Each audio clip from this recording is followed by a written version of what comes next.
This week's Parsha is Parshas Chukas Balak, and I heard over a share from Reb Moshe Wolfson Zatzal, who says that however tragic and sad the day of Shavasar B'Tammuz is in our times, there's still something so startling that the Chassam Sofer revealed about Shavasar B'Tammuz that most people don't know. And that is that on the 17th of Tammuz, Boaz married Rus. Which means that on the 17th of Tammuz, the spark of Mashiach that was held in for so long was extracted.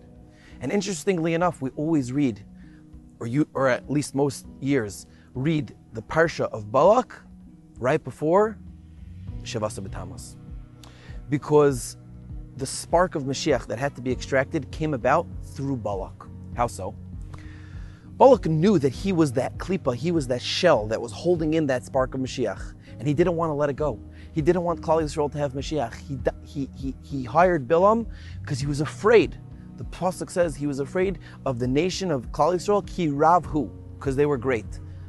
What does it mean they were great? What does it mean? They weren't a great nation, they weren't a big nation. Klal Yisrael wasn't that big in numbers compared to the other nations of the land.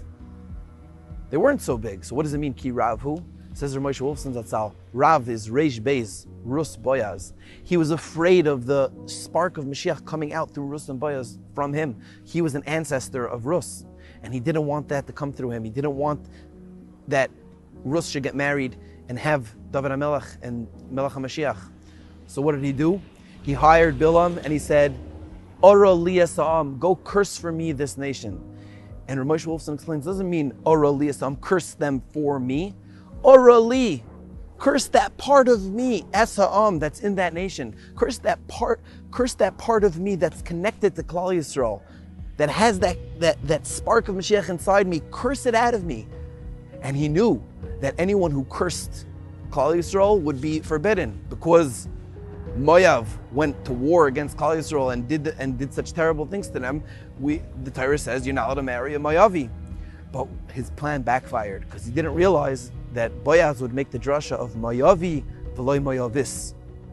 That a male person from the country of Moav cannot marry a Jew, but a female could. And that's why he was allowed to marry Rus. And that's why his whole plan backfired. And on 17th of Tammuz, that spark of Mashiach was extracted through the union of Boaz and Rus. Rus was an extremely elevated neshama that was trapped in a klipa, in a shell by Balak, but it was released. And just as Bilam prophesied to Balak and about Klal Yisrael, that Mir Hashem, we will have Mashiach, exactly like he said. Tammuz is also a very lofty time, a very spiritual time, but it's trapped in Tumah. The same way Hashem released Rus and her neshama from the klipa of Balak, so too Hashem will release Tammuz, and Shavasar B'Tammuz will be a day of Simcha, and we will be zeicha to see the coming of Mashiach Tzidkenu. Meir v'Imenu Amen. Have a beautiful Shabbos.